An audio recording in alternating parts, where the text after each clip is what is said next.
हमारे संसदों की परंपरा में हम लोग कोई शुभ कर्म करते हैं, वो शुभ कर्म संत के समक्ष संपन्न होता है, वो भी वक्त मुर्शिद समय के सदको। इसीलिए गुरु नानक देव जी महाराज ने इशारा करके कहा, राज करेगा खालसा की बचे लोग। कोई है संत राज भारत मां, अब बचाए बची है ना। बाबा जय गुरुदेव की वाणी सब दिखाई पड़ी है, ये सब आपके सामने नजरअंदाज हो जाएगा। वक्त मुर्शिद की तलाश कर, किसी संत ने आपको बांधा नहीं है, रोका नहीं है, किसी नाम का टेकी नहीं बनाया है। कहा कि संतों का आगमन भारत भूमि पर हमेशा रहा रहेगा।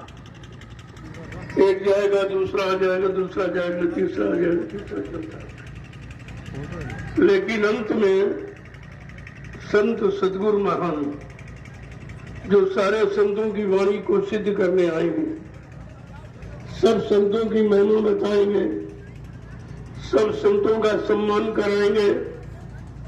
वो समय का आलम, समय का फकीर, समय का मुर्शिद, समय का सदगुरु। आपको समय के सदगुरु की तलाश करनी चाहिए। हमारे जितने वैदिक जो संस्कार हैं, समाज को एकत्रित करने के लिए, समाज में अनुशासन, मर्यादा, गौरव, कर्म को बनाए रखने के लिए 16 संस्कार रखे गए हैं।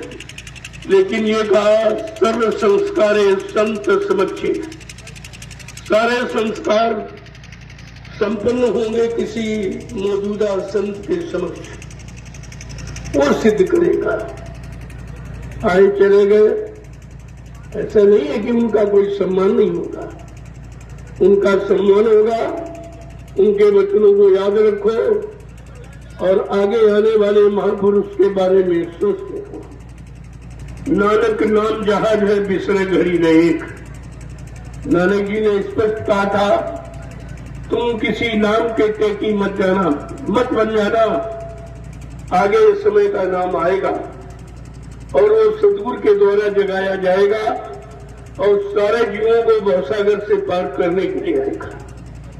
जब आप संतों के वचनों से अलग हो जाते हो, टेका टेकी बन जाते हो, इसीलिए आप भ्रमित हो जाते हो।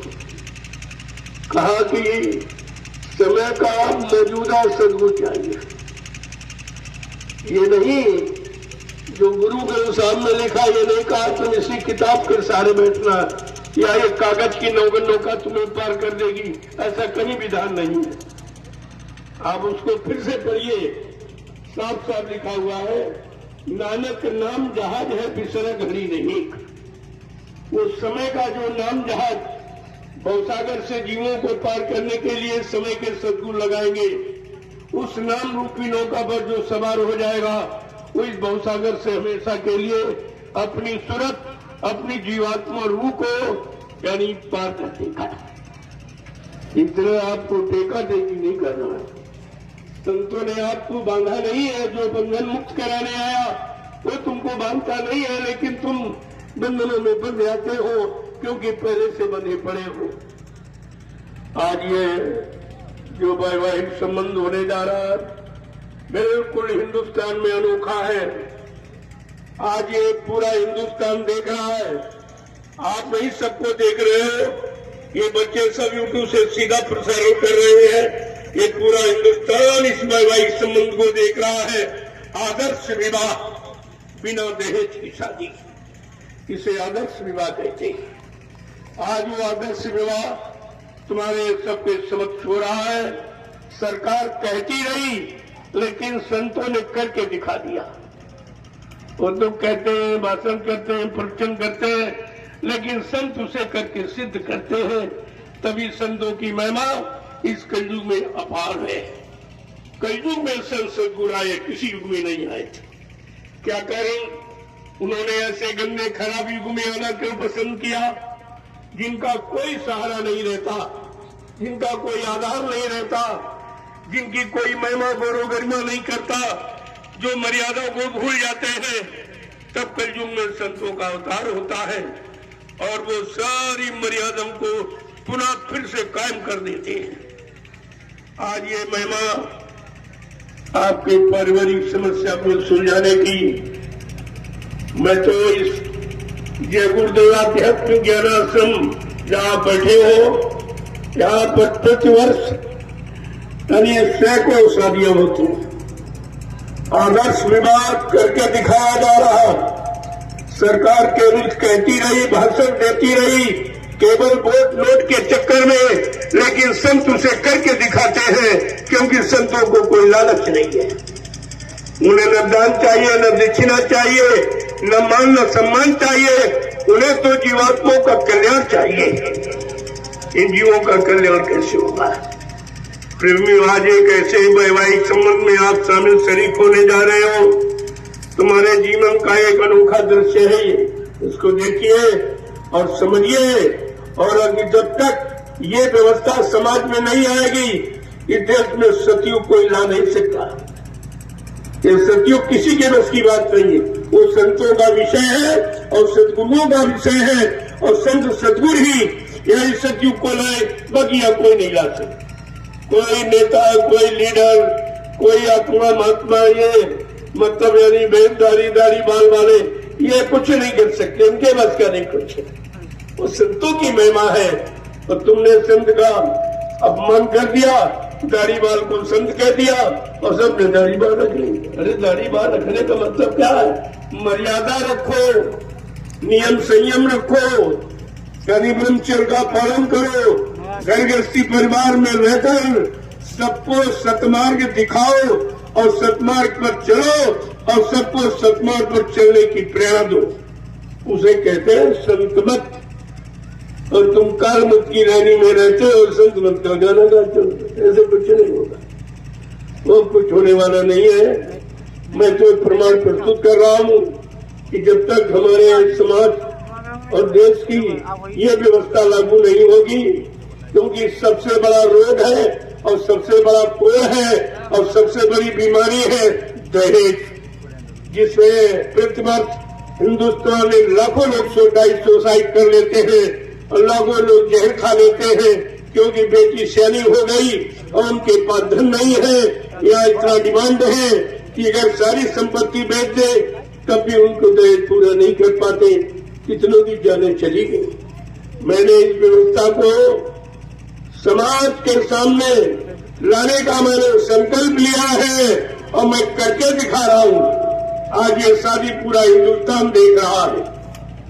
अभी तो आपने बहुत सुनी होगी, लेकिन आदर्श विवाह ये पहली बार आप सुन रहे होंगे।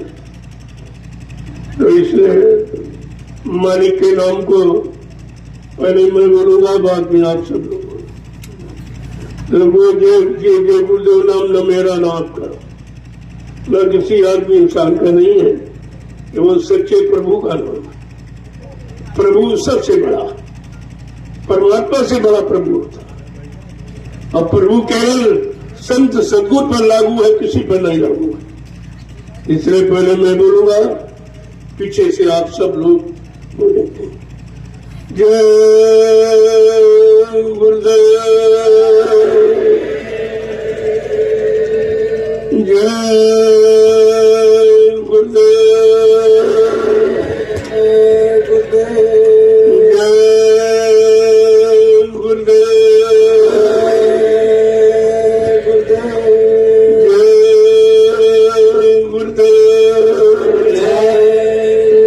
जय गुरुदेव, किसका? प्रभु का।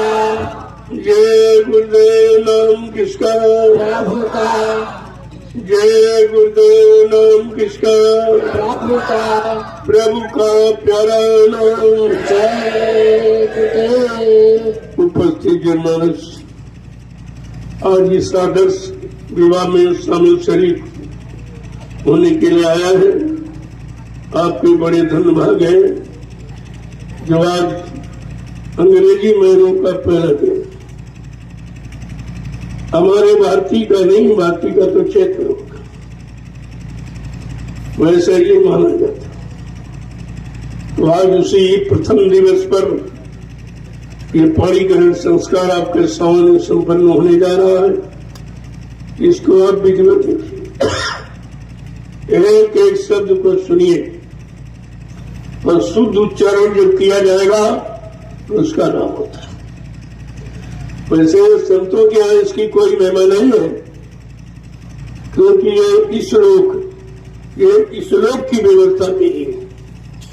मृतलोक की व्यवस्था, श्लोक का नाम श्लोक दिया गया, यानी इस लोक की व्यवस्था कैसे बना के रखी जाए, इनमें सामंजस्य कैसे पैदा किया जाए, पारिवारिक जीवन सकुशल शांति में कैसे हो, इसके लिए ये 1 लाख श्लोक, इस लोक को, इस देश को, इस मृतलोक को संपन्न बनाने के लिए इसमें नियमों को नियमित यानी रहने के लिए 1 लाख श्लोक बताए।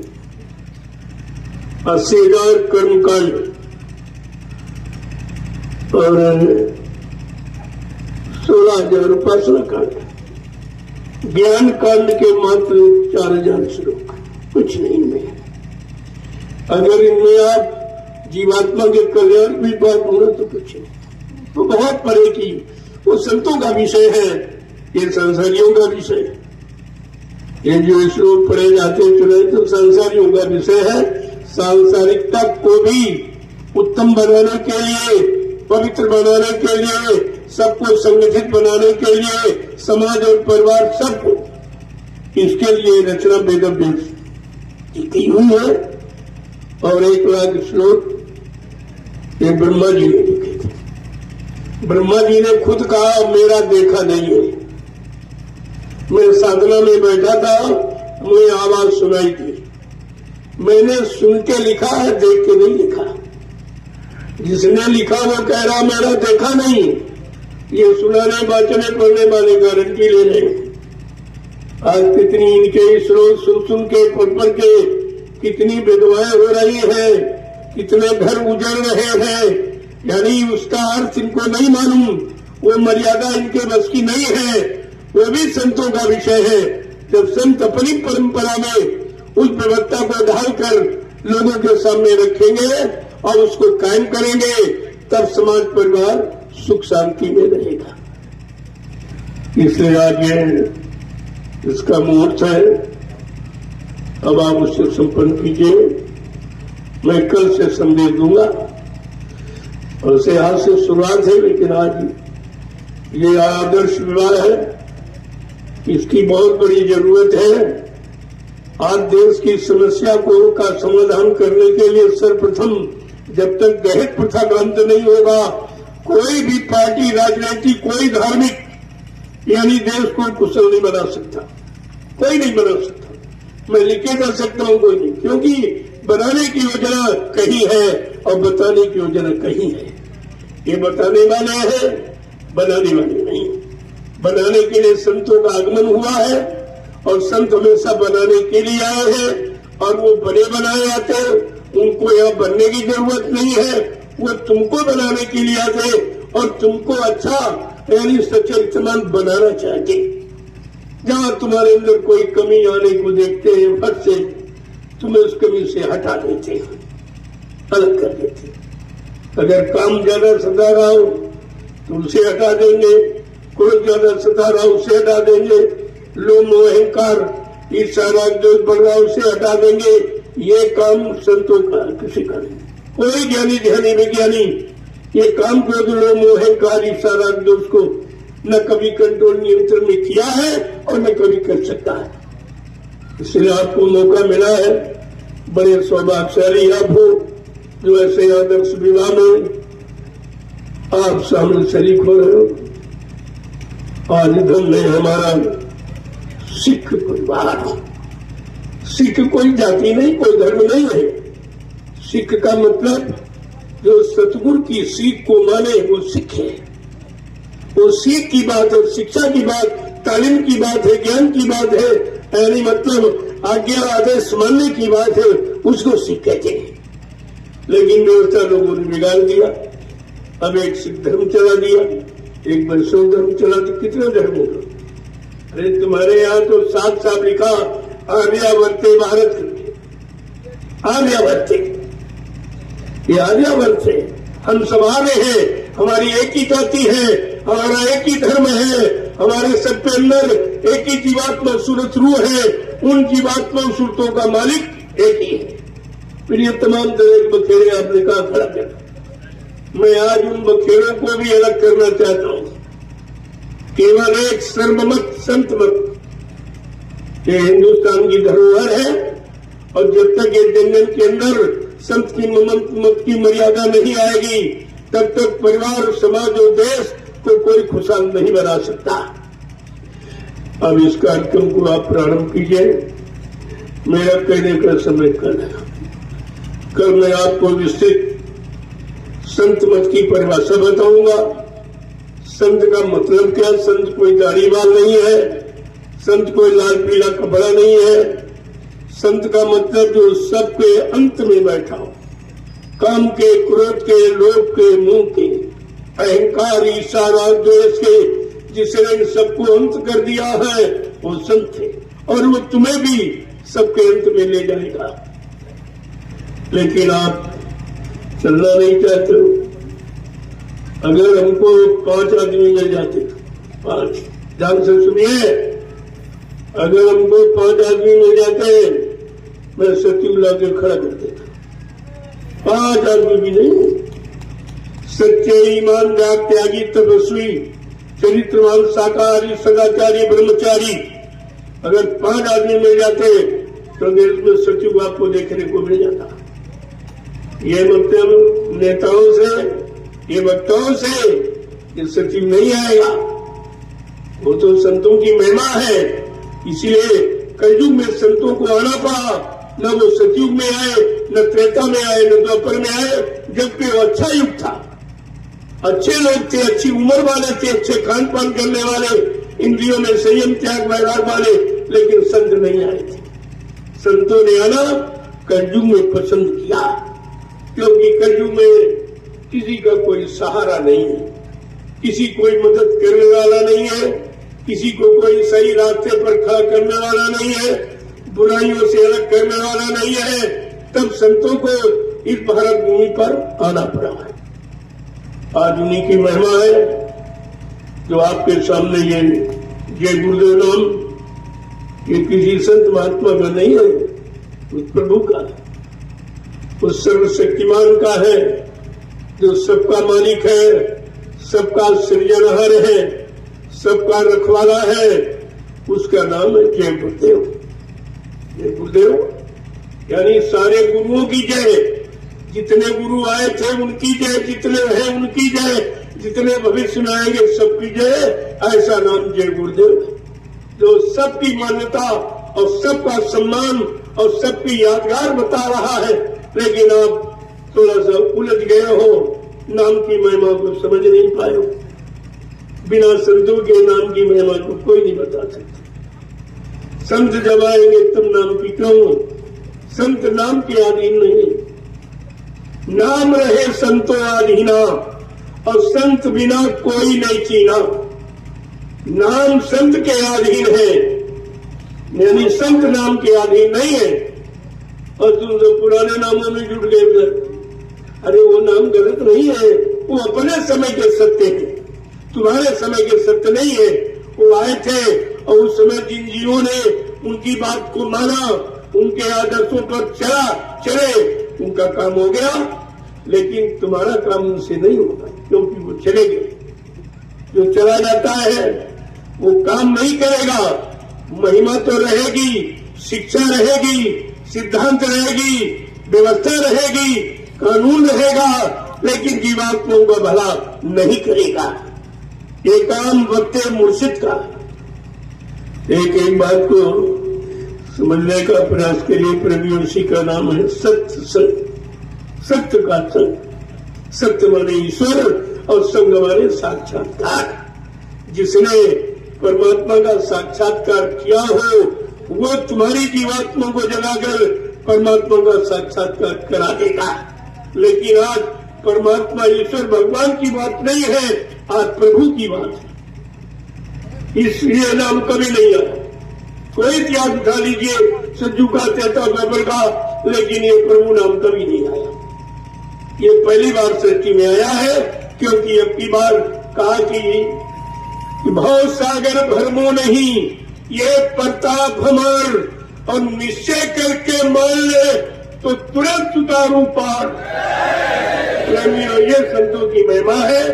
केवल तुम मान लो और जान लो और पहचान लो, तुमको इस भवसागर से पार कर दिया जाएगा, क्योंकि इस समय का नाम गुरु नाम आ गया है।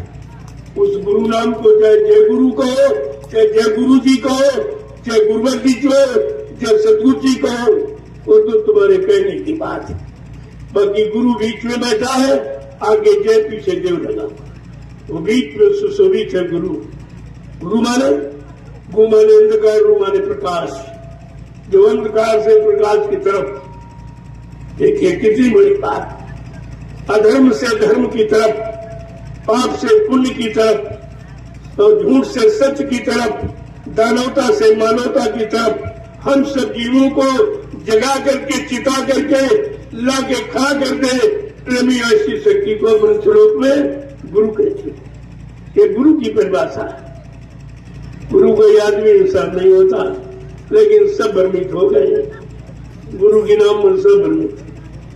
तुम्हें यही नहीं मालूम कि वक्त मुर्शिद का मतलब क्या, समय के सदगुरु का मतलब क्या, समय के नाम का मतलब क्या, समय के नाम कौन, वो कौन सा तुम्हारा काम करेगा, इसका क्या मतलब है। जब तक आप सत्संग नहीं सुनोगे, आपकी समझ में कुछ नहीं। जय गुरुदेव, जय गुरुदेव, जय गुरुदेव नाम किसका, जय गुरुदेव नाम किसका,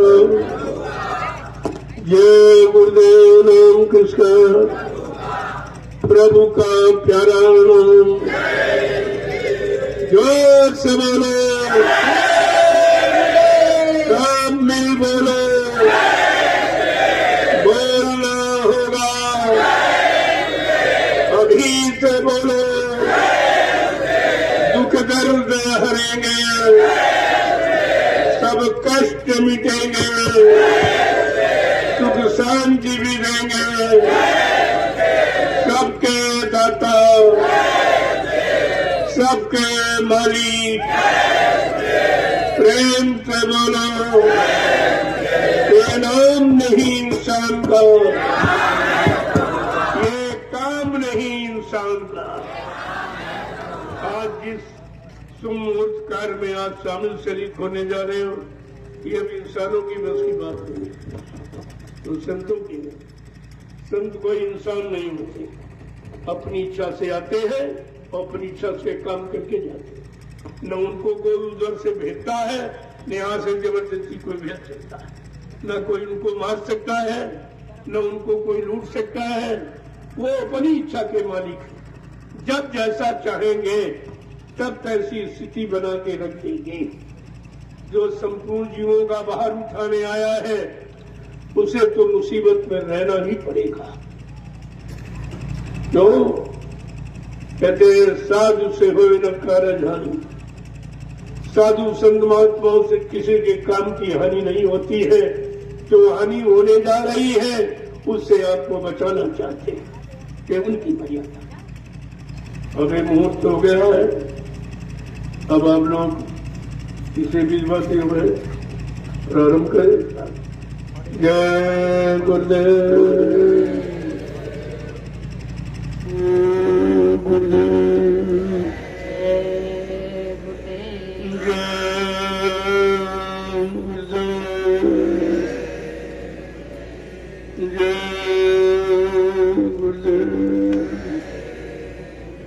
जय गुरुदेव नाम किसका,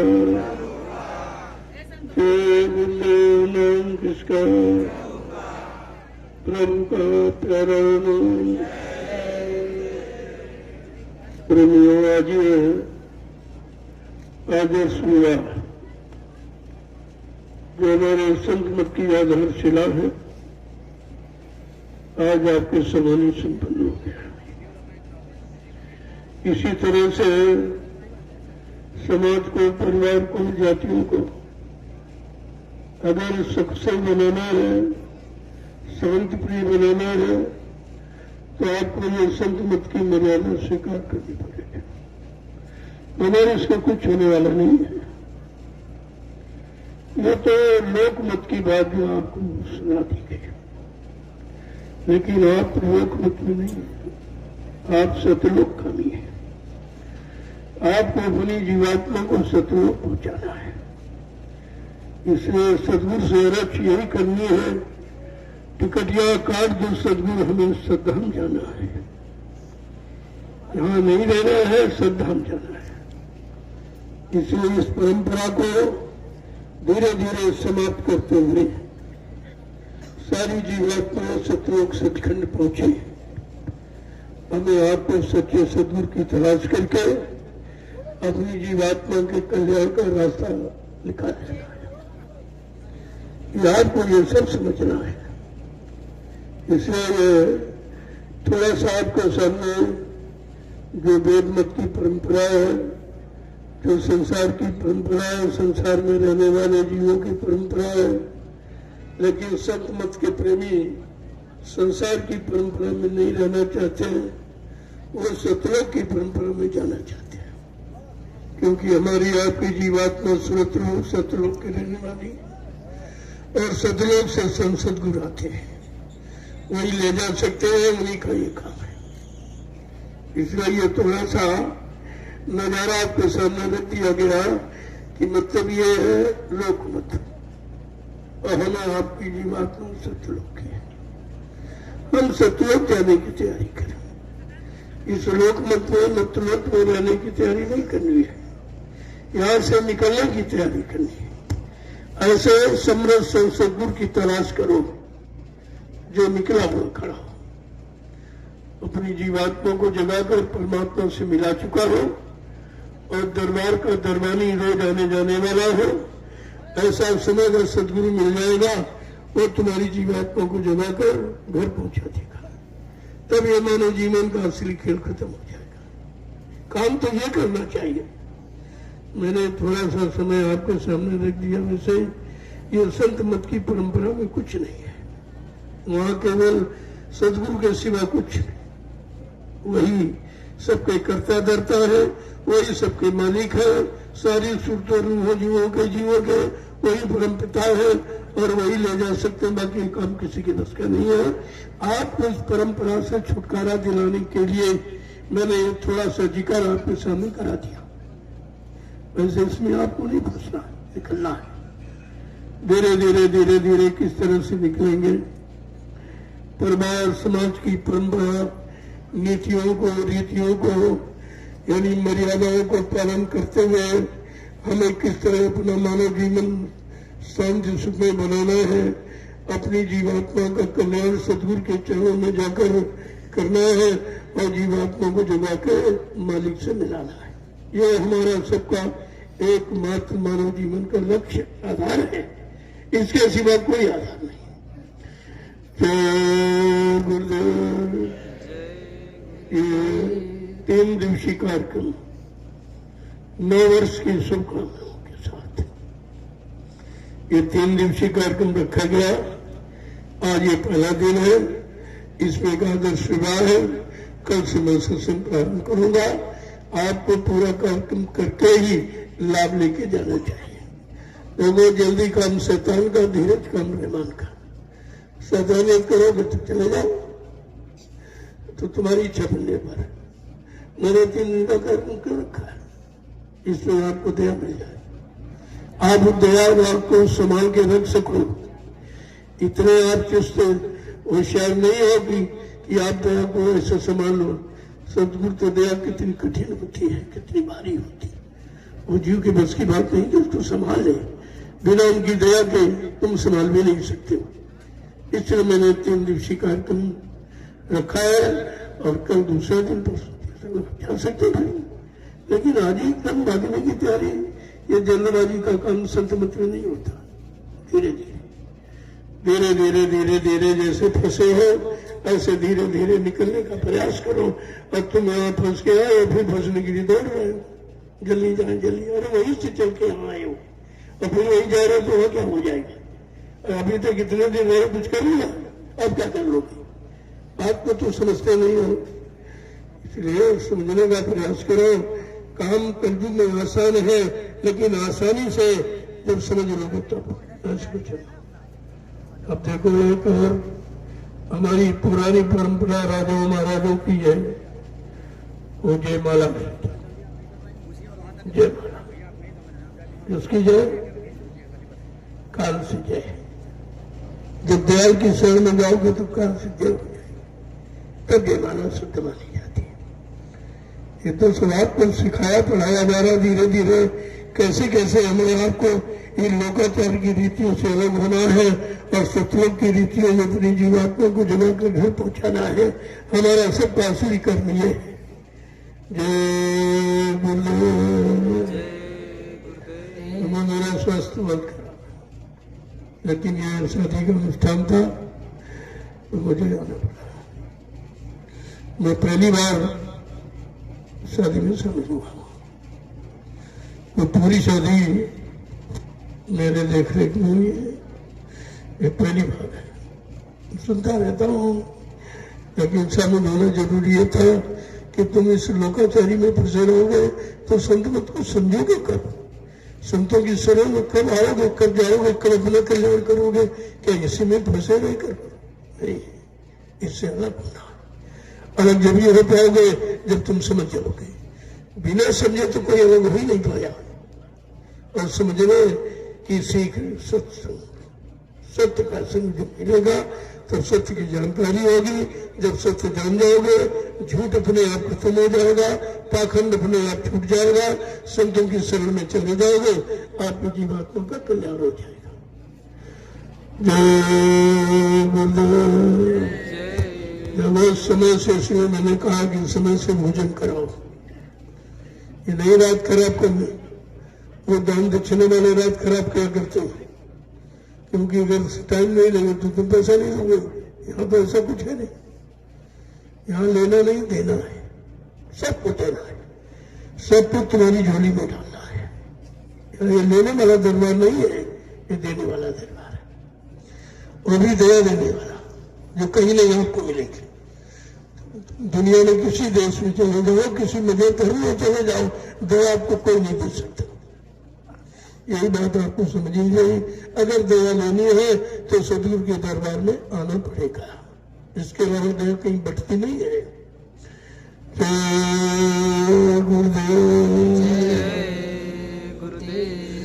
देखो आज तक आपने तमाम नाम सुने होंगे, किसी नाम ने ये गारंटी नहीं ली है कि मुसीबत, आपत्ति, बीमारी, महामारी, कष्ट, मुसीबत में जब तुम मेरा नाम लोगे मैं तुमको मिलूंगा। किसी नाम की गारंटी नहीं, लेकिन आज ये जय गुरुदेव नाम गारंटी ले रहा है। अगर तुम शुद्ध शाकाहारी हो तो संत मत की असली पहचान है। अगर तुम शुद्ध शाकाहारी हो तो कहा था बेटा तो तुम्हारी मदद कोई न करे, किसी दुख में, तकलीफ में, बीमारी, महामारी, कष्टों में जब कोई मदद न मिले तो तुम जो गुरुदेव हम लोगों मैं तुमको मिलूंगा, मैं तुम्हारी मदद करूंगा। इतना बड़ा दावा इस सृष्टि में किसी नाम से नहीं है, इसलिए आपको समझना चाहिए यह सतनाम की मर्यादा। सतनाम माने नाम नहीं कोई, सच्चा नाम। सच्चा नाम सच्चे सदगुरु से पाओ, तब तुम्हारी जीवात्मा का सच्चा उद्धार होगा, कल्याण। ऐसे नहीं होता तो आप किसी नाम के टेकी मत बनिए। समय से मालिक आएगा और समय से तुम्हें जगाएगा और नाम जहाज लेके आएगा और नाम नौका को भवसागर से पार करने के लिए, जीवों के लिए लगाएगा और आवाज लगाएगा, भव सागर भरमो नहीं, ये प्रताप हमार, और निश्चय करके मान ले तो तुरंत उतारू पार। ये आवाज किसी नाम से आपको नहीं मिली होगी, इतने नाम आपने पढ़े। वो तो 5 नाम का सिमरन करो, वो तो सिमरन की बात है। और स्वयं सोच में सूरत दसो, बस इतना काम करेंगे ना। बाकी समय का नाम कहा मंत्र मूलम गुरु वाक्यम, सच्चा मंत्र जो गुरु का वाक्य है, गुरु का वाक्य है जो गुरुदेव। 5 नाम तो सभी संतों ने बताए, उनका तो सिमरन करना है।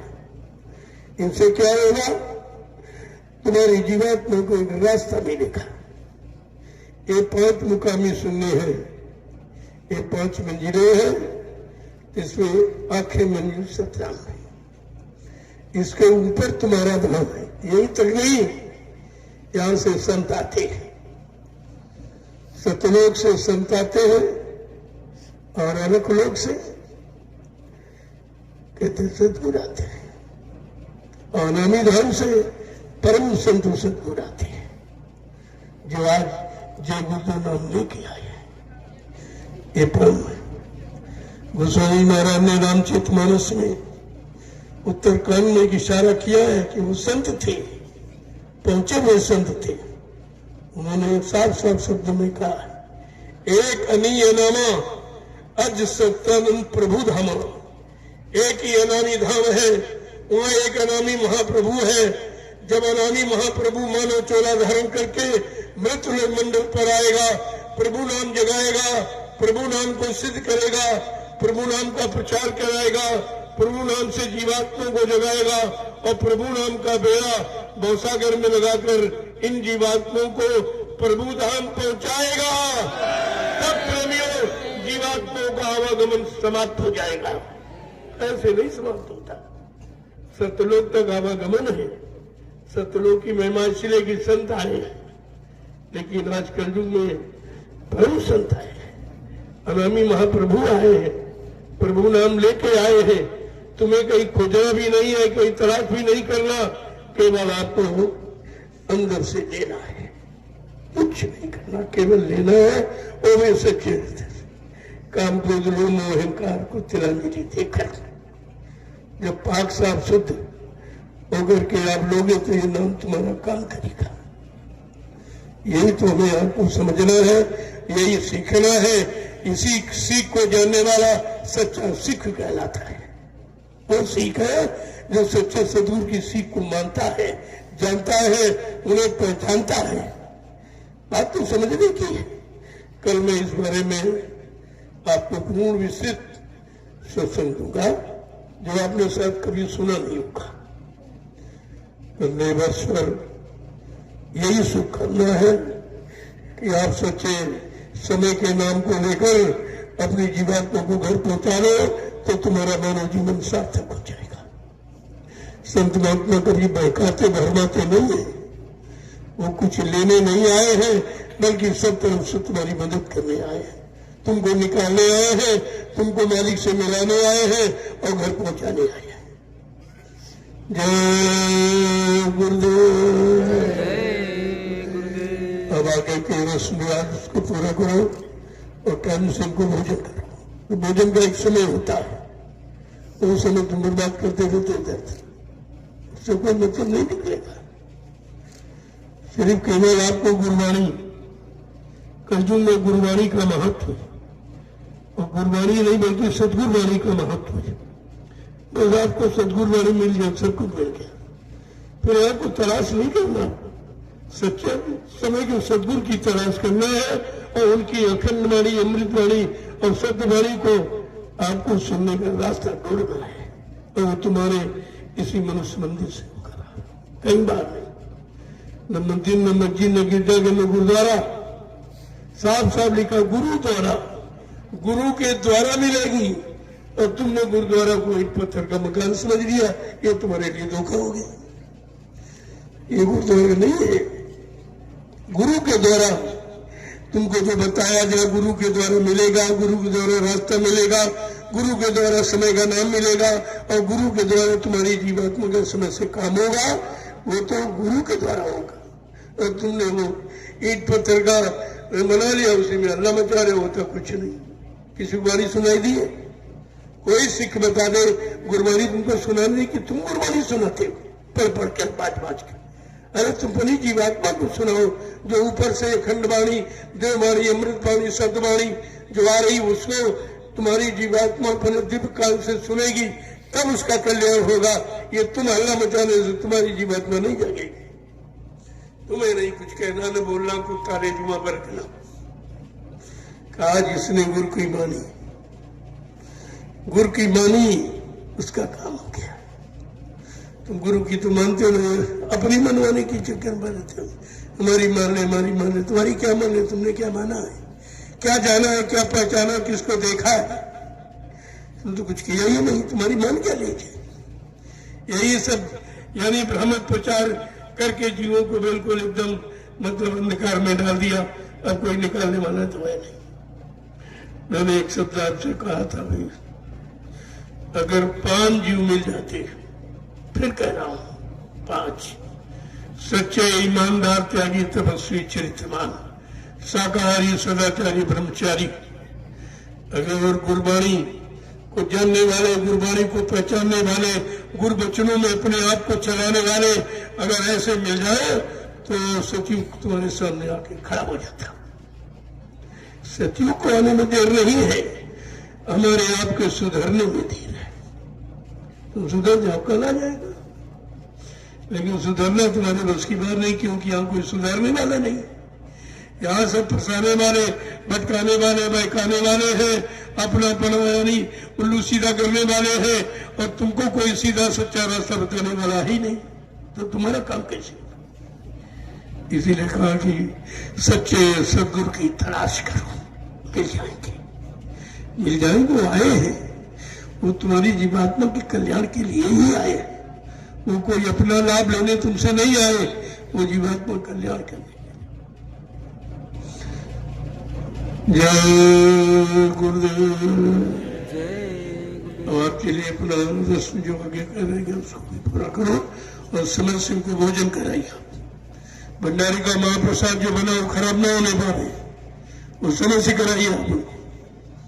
यही तो तुम गलती करते रहते हो, भोजन भी खराब करते हो, स्वास्थ्य भी खराब करते हो, पैसा भी खराब करते हो, समय भी खराब करते हो। और क्या मिला आपको आज तक? तुम पूरी रात खराब कर दी तो क्या मतलब है? 2 व्यक्तियों का जोड़ना, 2 व्यक्तियों को सही सच्चे रास्ते पर चलाना, सच्चे समय के नाम से जोड़ना, काम तो केवल इतना ही है। और उसमें कितना झूठा प्रचार सब जोड़ रखा है, उसको खत्म करने में कितना समय हमें लग रहा है। लेकिन धीरे धीरे संत कभी हार नहीं मानते, कभी हारते नहीं है। उनके यहाँ हार नाम ही नहीं, और उनके यहाँ कोई असंभव शब्द बना ही नहीं है।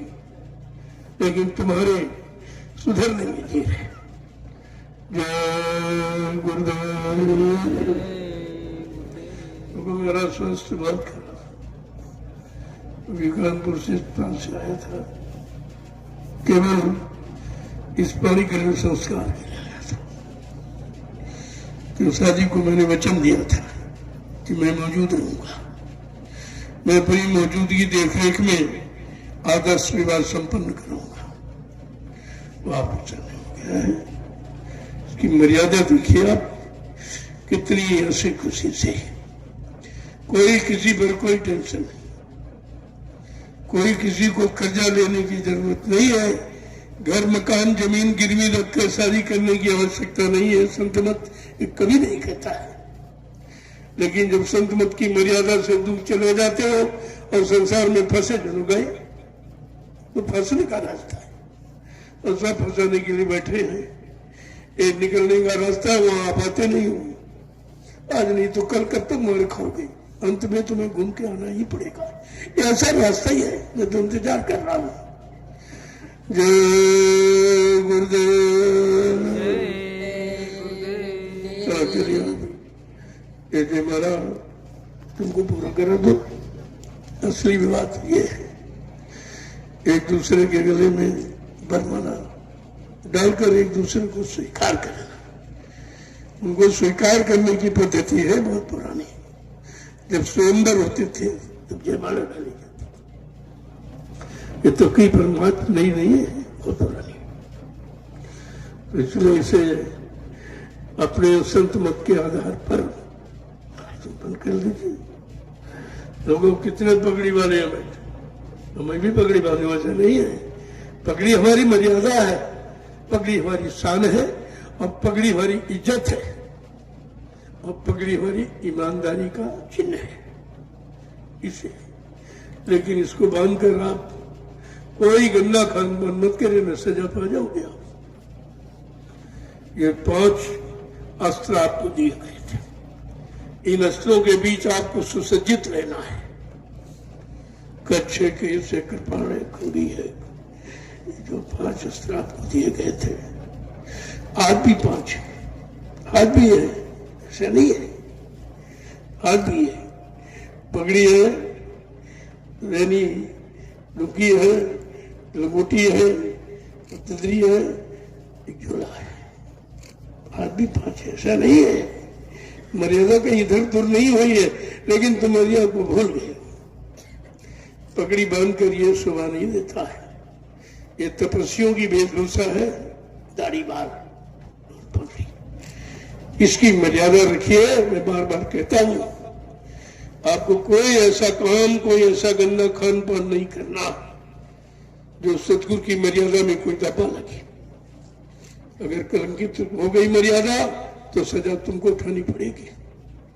ये भेष बहुत पाक साफ दिलों का है, जो आज आपके सामने ये खुल करके आया हुआ है।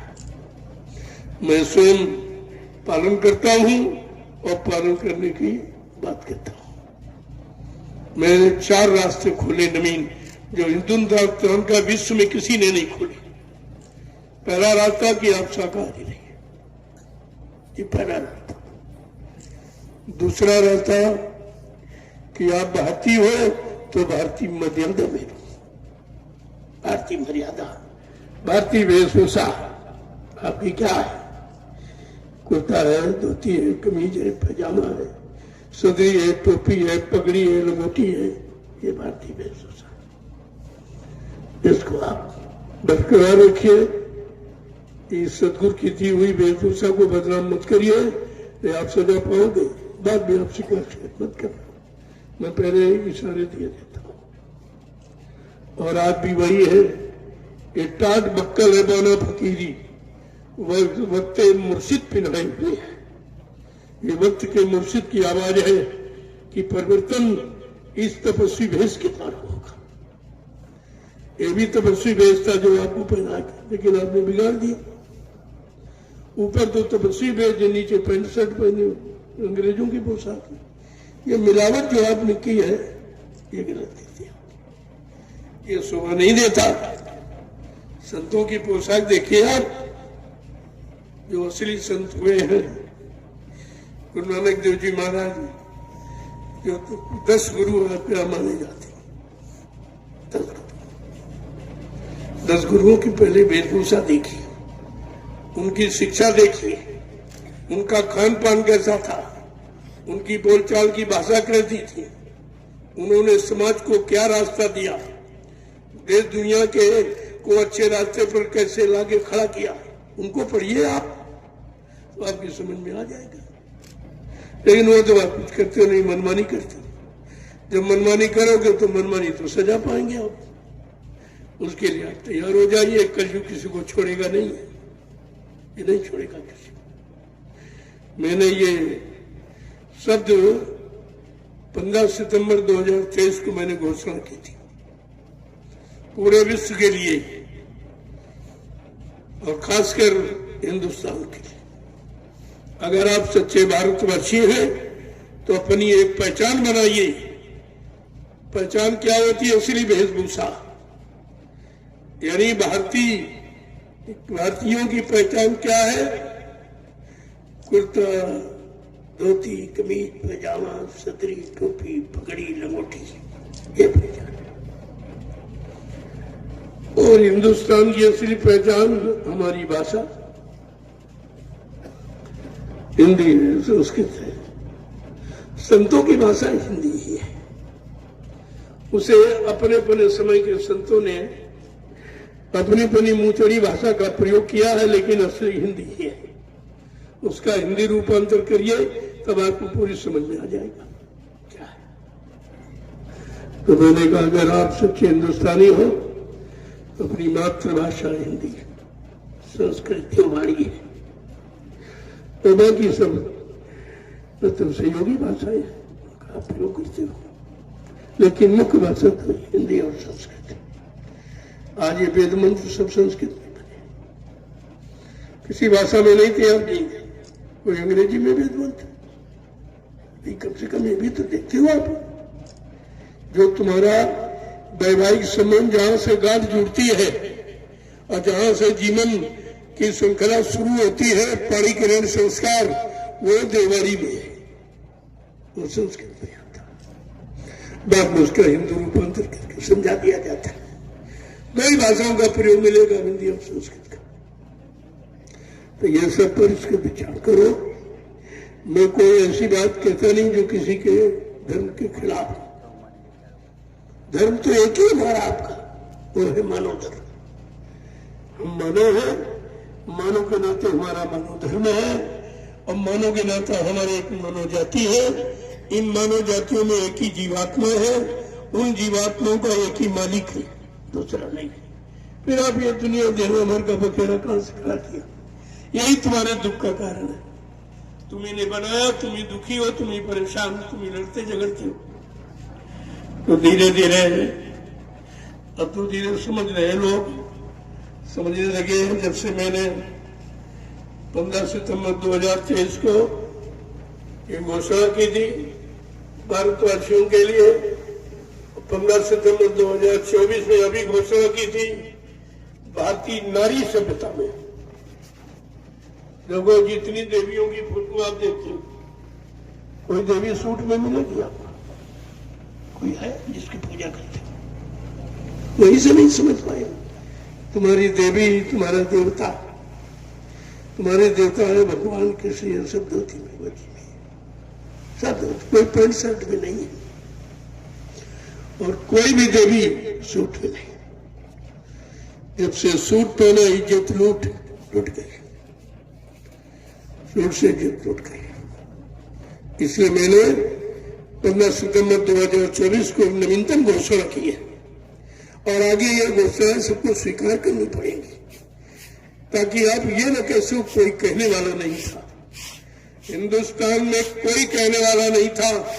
जो मैंने ये 4 यानी सूत्र आपके लिए निकाले हैं, किसी ने हिंदुस्तान में कोई नेता न कोई महात्मा किसी ने नहीं कहा।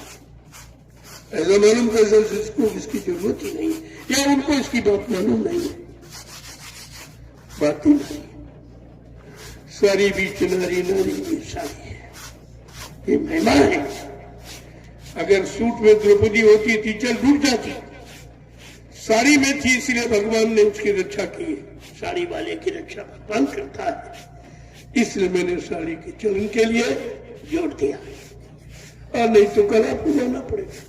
जब सबकी इज्जतों पर खतरा हो जाएगा और सरेआम इज्जत लूटी जाने लगेगी, तो आपको मजबूर होकर हमारी ये नवीनतम व्यवस्था को स्वीकार करना ही पड़ेगा। इन बातों को ध्यान में रखिए। शाकाहारी हो जाइए, पहला। दूसरा, अगर आप सच्चे भारतवासी हो तो भारतीय वेशभूषा, किसी देश में चले जाओ सबकी पोशाक अलग, कोई पहचान देश की, लेकिन तुम्हारे हिंदुस्तान की कोई पहचान है? अंग्रेजों के गुलाम तुम अब भी हो।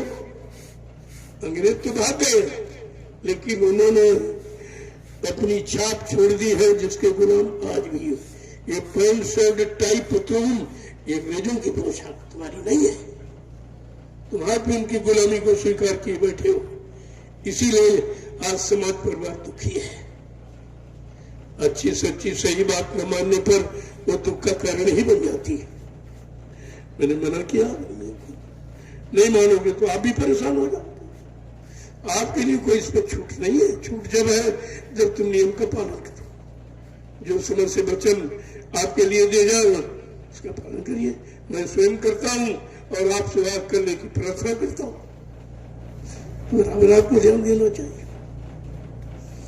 फिर देखेंगे कोई रास्ता फिर नवीनतम निकालेंगे, क्योंकि 7 वचनों पूरे होने के बाद ही सत्यों की बात सोचो आप दिमाग पे। अभी तो 3 ही वचन हो गए।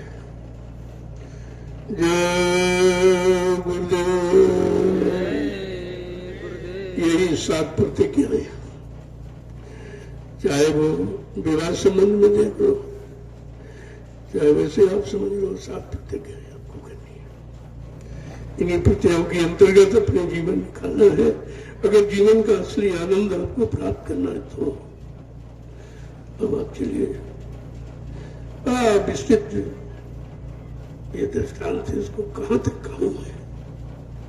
ये 72 साल की गुलामी इतनी कठिन हो गई है कि 1-2 दिन में बयान नहीं किया जा सकता। इतना गंदा और खराब किया गया और अब भी किया जा रहा। और उन्हीं को तुम धार्मिक कहते, तुम खुद ही नहीं धर्म की परिभाषा जानते। ये लोभी लालची धार्मिक है, इनको धर्म की परिभाषा बताओगे। लेकिन वो समय खराब फिर आएगा कैसे, फिर विनाश होगा कैसे। अगर नहीं कुछ करोगे तो सजा कैसे पाओगे। तो तुम्हारा करना भी जरूरी है और संत महात्माओं को बताना भी जरूरी है। नहीं ये नहीं कहोगे कोई किसी ने नहीं कहा था। ये महाभारत को आपने देखी लेकिन समझा नहीं है। उस समय भी कोई कहने को तैयार नहीं था। जो बड़े बड़े मतलब भीष्म पितामह गुरुद्रोणाचार्य कृपाचार्य सब बैठे थे, लेकिन सब अधर्म का साथ दे रहे थे और कह नहीं पा रहे थे। इतने विवश थे वो भी नहीं कह पा रहे थे। लेकिन नहीं, उस समय भी कोई कहने वाला था। वो कौन था? महात्मा विदुर। महात्मा कहता है, ये महात्मा का काम है अपने भटके हुए राजा को रास्ते पर लाना, अपने यानी खराब हो रहे समाज को सही से सही रास्ते पर लाके खड़ा करना। ये महात्मा का कर्तव्य है। इसलिए महात्मा समय से सबको इशारा करते हैं और सबको बताते हैं, माना न माने तुम्हारा काम, नहीं मानोगे तो मजबूर हो जाओगे। समय तुमको मजबूर कर देगा। आपको हमारी बात सुननी ही पड़ेगी, आज नहीं तो कल। अब ज्यादा समय नहीं रहा, ये बातें आपको माननी पड़ेगी। इसमें कोई अमान्य है ही नहीं। मैं कोई अपने लाभ के लिए कहूं, कोई अपने स्वार्थ के लिए कहूं तो आप मत मानो, लेकिन अपने लाभ अपने हित की बात तो मानो। तुम्हारा हित, तुम्हारा मेरा कोई हित नहीं, मेरा काम नहीं है। परमार्थ के कारण साधुन धरा शरीर, उनका शरीर परमार्थ के लिए बना है, अपने स्वार्थ अपने ऐसो आराम के लिए नहीं बना है। ये हमेशा आपको ध्यान में रखना चाहिए। वो सारे जीवों को कष्ट उठाते हैं और जीवों को सही सच्चा रास्ता प्रशस्त करते हैं। जय गुरुदेव।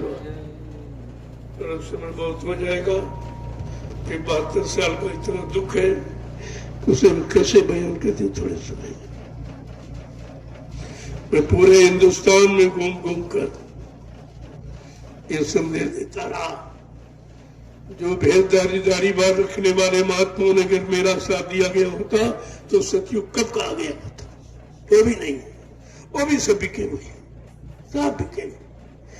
ऐसा स्वार्थ में एकदम डूब गए हैं कि परमार्थ उनकी भी समझ में नहीं आ रहा कि परमार्थ किसे कहते, धर्मार्थ किसे कहते, उनको भी नहीं मालूम कुछ। लेकिन समय तो मनवा देगा, तो समझ आ गया है। महात्मा अपनी बात समझ से कहते रहेंगे, इशारा करते रहेंगे, मानना न मानना तुम्हारा काम है। जय गुरुदेव। चलो आप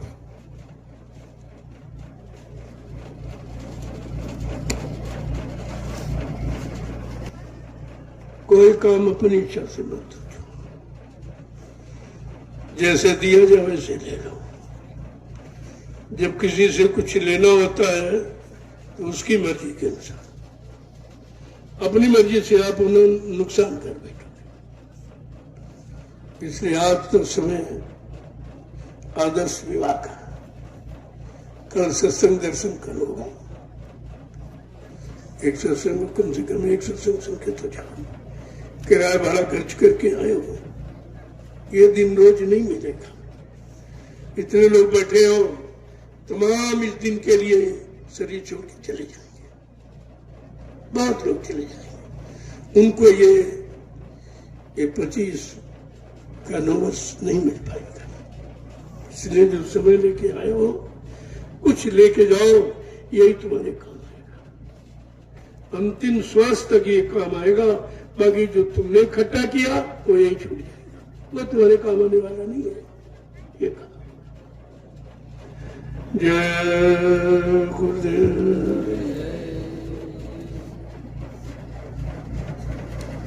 जल्दबाजी क्यों करते हो? तुम आए हो आज, अरे इतनी बड़ी चीज लेने आए हो, दर्शन, दरस, दरबार का रस, दया का रस, उसे दरस कहते। वो अपनी इच्छा से तुमको थोड़ी मिलेगा, वो तो देने वाले की इच्छा पर निर्भर है। वो कैसे देगा, तुम्हारे अंदर कैसे प्रवेश कर पाएगा? तुम्हारे अंदर तो कोई जगह बनी नहीं है जो तुम रोक सको दया का। कितने दिन लगातार हो गए देते कुछ नहीं हुआ, क्योंकि आप रोक ही नहीं पाए कुछ। पहले से इतना कूड़ा कचरा भर के आए हो तो अच्छी चीज के लिए जगह ही नहीं है भैया। जगह बनाओ, जगह बनाओ किसी अच्छे सामान को रखने के लिए। जय गुरुदेव।